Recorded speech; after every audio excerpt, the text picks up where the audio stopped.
Assalamualaikum warahmatullahi wabarakatuh. Nama saya Tresna Prajadin. Saya mengampu pelajaran IPS di SMPN 1 Cimarga.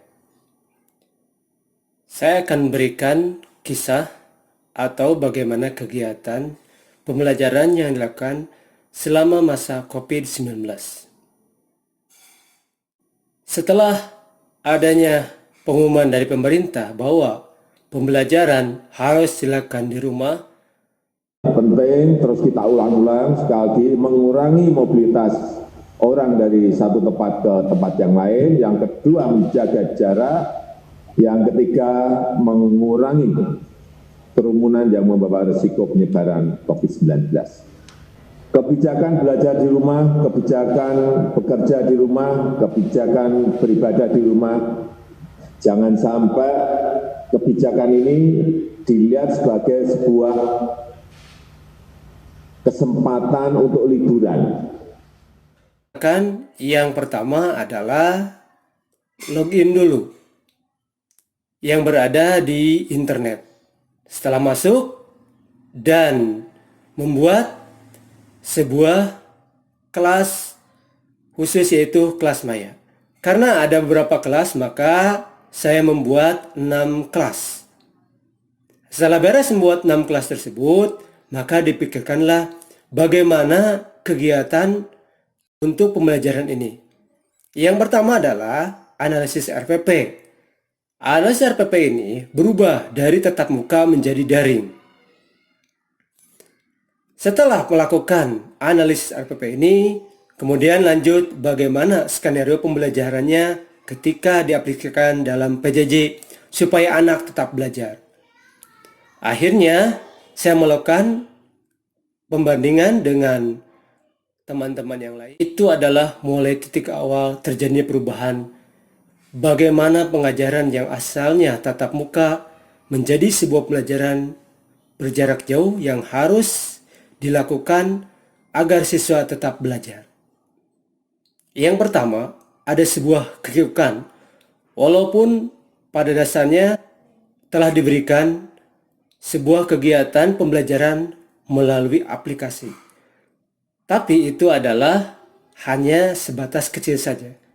Sekarang, ketika pembelajaran jarak jauh atau PJJ, harus full menggunakan aplikasi penuh. Setelah melakukan pencarian dan bahan yang cukup, maka dipilihlah oleh saya pembelajaran itu dengan menggunakan Google Classroom. Saya melakukan sebuah kegiatan lagi, yaitu mengadopsi atau materi mana, kemudian sumbernya dari mana. Sumber yang dilakukan, yang pertama adalah dari YouTube. Karena YouTube ini terlalu banyak dan harus dipilah-pilah, maka digunakanlah sumbernya adalah dari sumber belajar Rumah Belajar. Sahabat mau belajar di mana saja, kapan saja, dan dengan siapa saja secara gratis, Kementerian Pendidikan dan Kebudayaan memiliki portal belajar daring yaitu Rumah Belajar. Yang pertama-tama adalah memberikan informasi atau pengumuman atau asosiasi kepada siswa di grup akademik WA.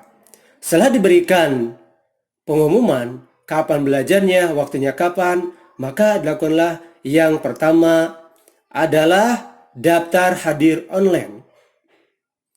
Daftar hadir online ini bisa diakses lewat Google Classroom. Bagi yang tidak bisa masuk Google Classroom, dipersilakan untuk mengecek atau mengklik linknya. Setelah daftar hadir online ini dilakukan, maka mereka harus melihat materi yang ada di Google Classroom. Bagi yang kesulitan masuk Google Classroom, diberikanlah materinya lewat WA.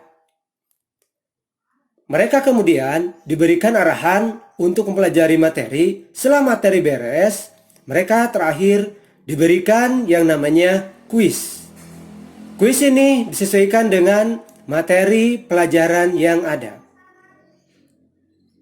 Itulah secara umum gambaran bagaimana pembelajaran yang saya lakukan semasa COVID-19 di SMPN 1 Cimarga. Setelah beres penilaian, maka hasil penilaian ini menjadi acuan bagaimana kegiatan untuk kegiatan lain seperti penilaian harian atau yang lainnya, dan ada laporan untuk sekolah. Siswa. Bagi siswa yang tidak ada kuota internet, maka dipersilahkan untuk mencari hal yang lainnya, terutama dari TPRI. Dan linknya diberikan kepada mereka. Itu juga di pengumuman lewat WA, lewat SMS, dan lewat yang lainnya. Demikian pembelajaran yang saya lakukan.